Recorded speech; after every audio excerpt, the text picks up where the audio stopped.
students.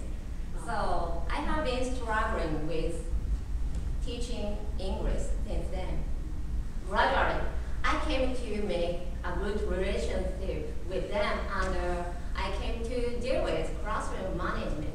And I learned how to teach English and how to develop their English skill somehow. However, an unexpected thing happened 5 years ago. My town cut a budget to hire LTs. So my students never had a chance to talk with native speakers of English for 4 years. Neither did I. So how could I motivate my students to use English in a situation like this? I was struggling. And my school is in a small town. There was no one who speaks English. So,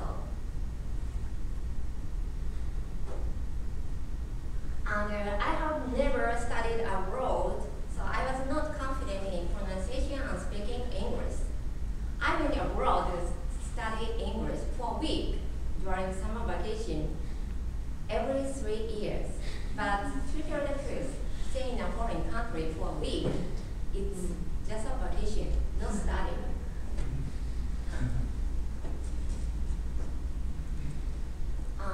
One day, my principal said to me, "Would you like to study in America for 6 months?" I just said, "I'd love to."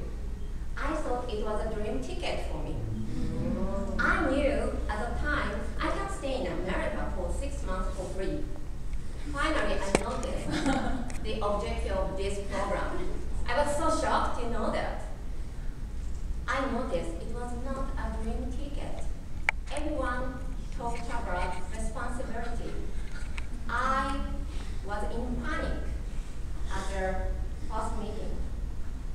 Every teacher called the first few weeks honeymoon. It's true, it was honeymoon for me. But our honeymoon was over when we started. I read 30 pages every week and prompt for the test like students. Many teachers taught me about new ideas in order to make classes more communicative. I learned a lot and I read a lot. So now I can say that this program is a dream ticket for me.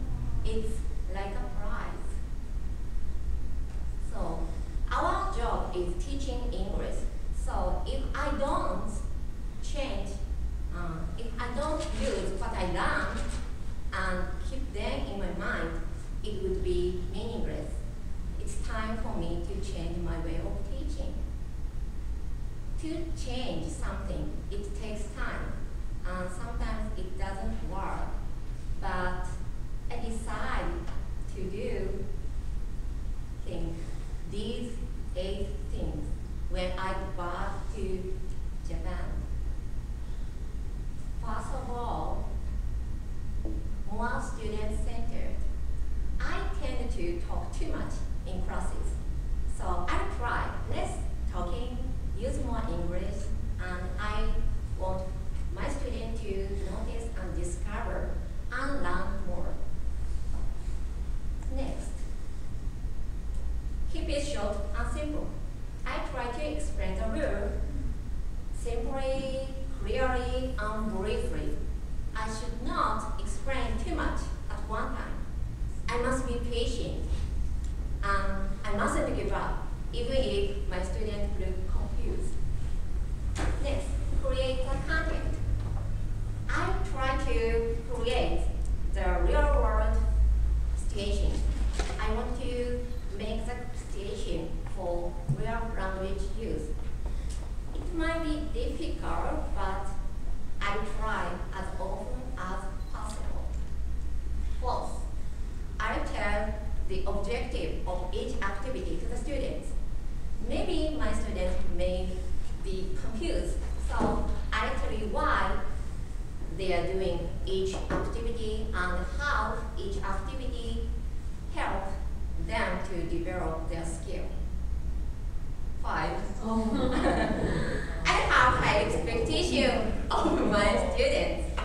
I believe my students try new things and stretch their ability. I want to help them to reach beyond their comfort zone. Productive practice. I want my students to produce their sentences in their words. So I want to make their opportunity to communicate and express their own ideas. Second is stay flexible. I think teachers should be open-minded. So we should stay flexible. I want to try listen to others and introduce more communicative way, step by step. Stay flexible. Last but not least, stay together. We are all from different parts of Japan, so actually we can stay together. But I want to keep in touch with all of you and share the ideas and struggle. Thanks to all of you, I can finish my longest stay in a foreign country peacefully. Thank you.